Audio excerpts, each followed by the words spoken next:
together, together, together. The more we get together, the happier we'll be.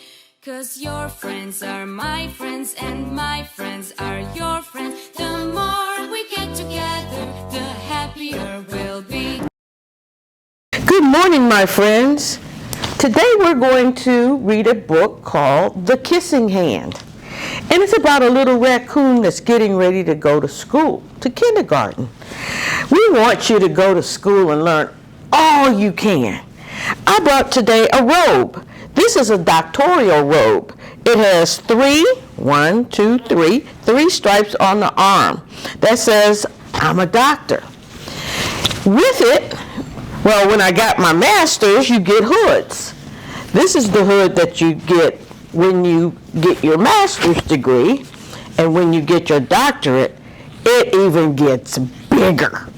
So you have a big hood that they put on your neck just like this. So I want you to always go to school and get that doctorate. I'm sure your mom and dad want you to.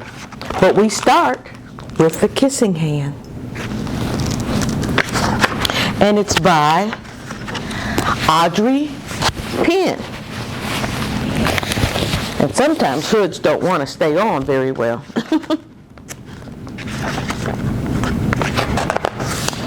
Chester Raccoon stood at the edge of the forest and cried.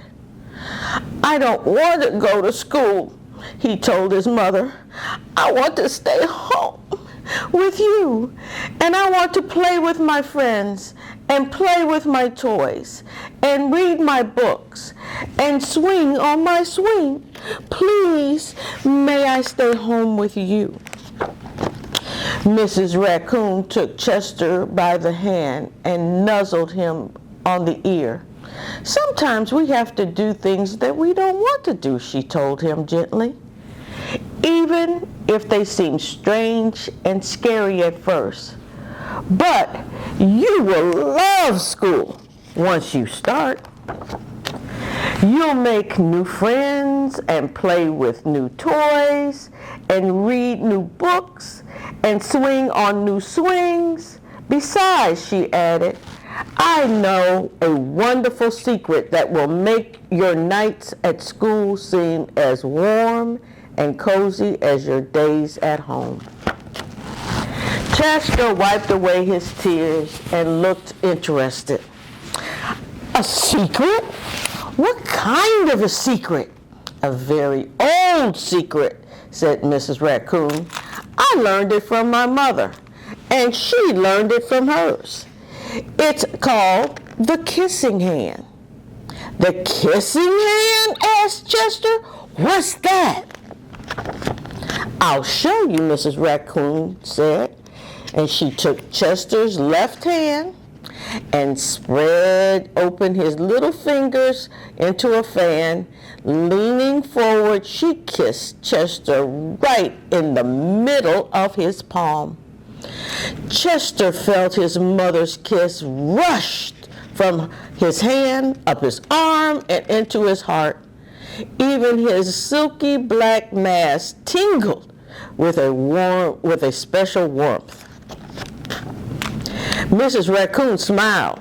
Now, she told Chester, whenever you feel lonely and need a little loving from home, just press your hand to your cheek and think, Mommy loves you, Mommy loves you, and that very kiss will jump to your face and fill you with toasty warm thoughts. She took Chester's hand and carefully wrapped his fingers around the kiss. Now, do be careful not to lose it, she teased him. But don't worry, when you open your hand and wash your food, I promise the kiss will stick. Chester loved his kissing hand. Now he knew his mother's love would go with him wherever he went, even to school. That night, Chester stood in front of the school and he looked thoughtful. Suddenly, he turned to his mother and he grinned. "Give me your hand," he told her. Chester took his mother's hand and in his own and unfolded her large, familiar fingers like a fan. Next, he leaned forward and kissed the center of her hand. "Now you have a kissing hand too," he told her, and with a gentle goodbye and "I love you," Chester turned and danced away. Mrs. Raccoon watched Chester scamper across the tree limb and enter the school. As the hoot owl rang in the new school year, she pressed her left hand, on her cheek and smiled. The warmth of Chester's kiss filled her heart with special words. "Chester loves you," it sang. "Chester loves you." And there's Chester at school. And I love you. So go to school, learn all you can. The end.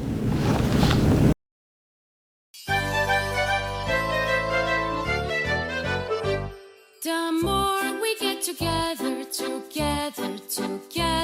the more we get together, the happier we'll be. 'Cause your friends are my friends and my friends are your friends. The more we get together, the happier we'll be.